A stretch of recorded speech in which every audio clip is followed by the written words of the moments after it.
नमस्कार दोस्तों।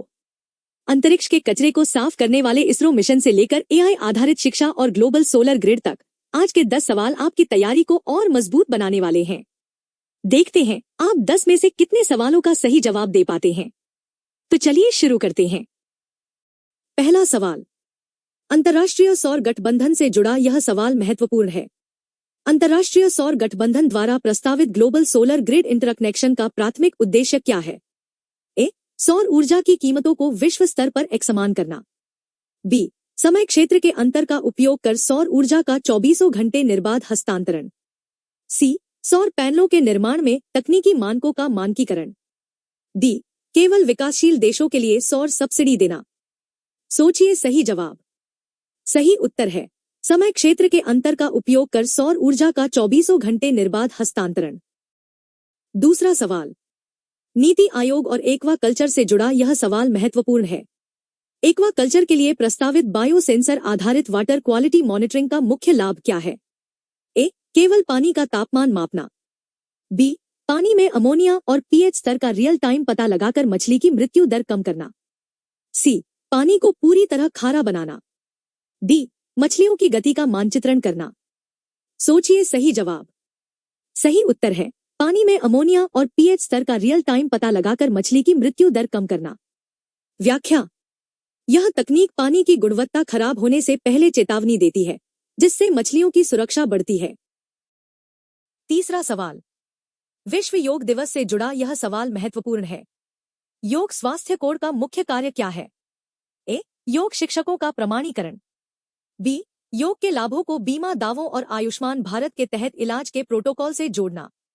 सी, योग दिवस के लिए अंतर्राष्ट्रीय कैलेंडर बनाना। डी, योग प्रतियोगिताओं का संचालन। सोचिए सही जवाब। सही उत्तर है योग के लाभों को बीमा दावों और आयुष्मान भारत के तहत इलाज के प्रोटोकॉल से जोड़ना। व्याख्या, इससे योग को स्वास्थ्य योजनाओं और बीमा व्यवस्था में अधिक औपचारिक मान्यता मिल सकेगी। चौथा सवाल, अंतर्राष्ट्रीय सहयोग से जुड़ा यह सवाल महत्वपूर्ण है।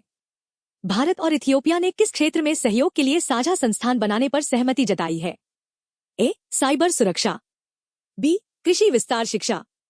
सी, रक्षा विनिर्माण। D, semiconductor design. सोचिए सही जवाब। सही उत्तर है कृषि विस्तार शिक्षा।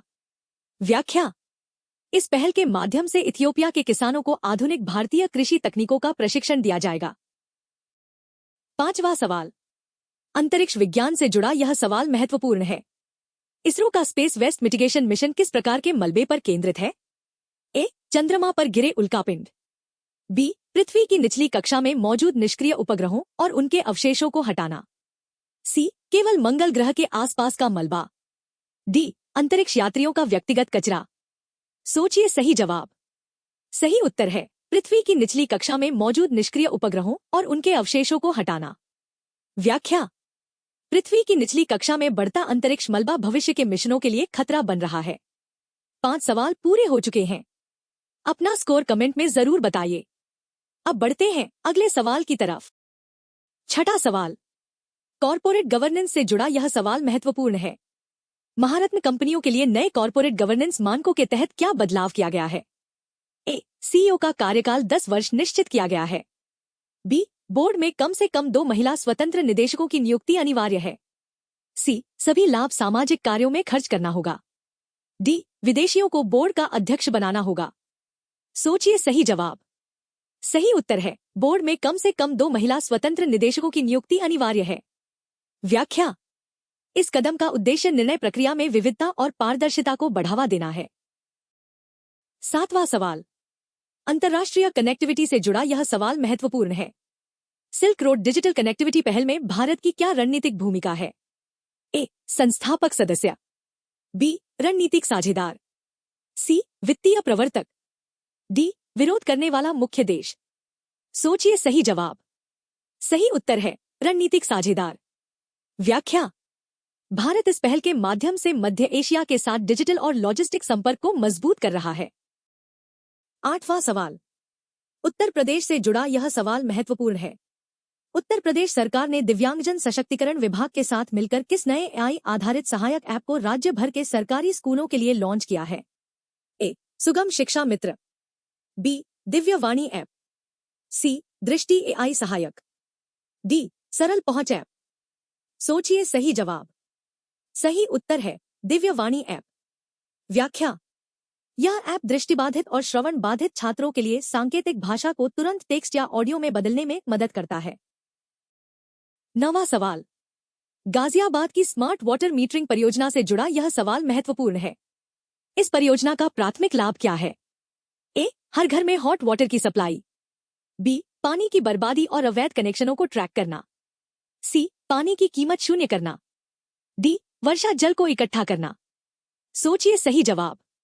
सही उत्तर है पानी की बर्बादी और अवैध कनेक्शनों को ट्रैक करना। व्याख्या।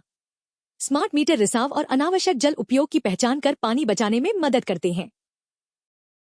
10वां और आज का अंतिम सवाल। उत्तर प्रदेश से जुड़ा यह सवाल महत्वपूर्ण है।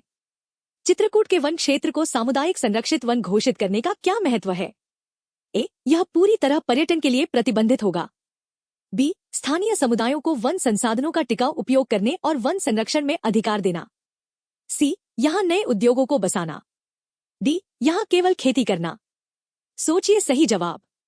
सही उत्तर है स्थानीय समुदायों को वन संसाधनों का टिकाऊ उपयोग करने और वन संरक्षण में अधिकार देना। व्याख्या। यह मॉडल वन संरक्षण और स्थानीय लोगों की आजीविका के बीच संतुलन स्थापित करने का प्रयास है।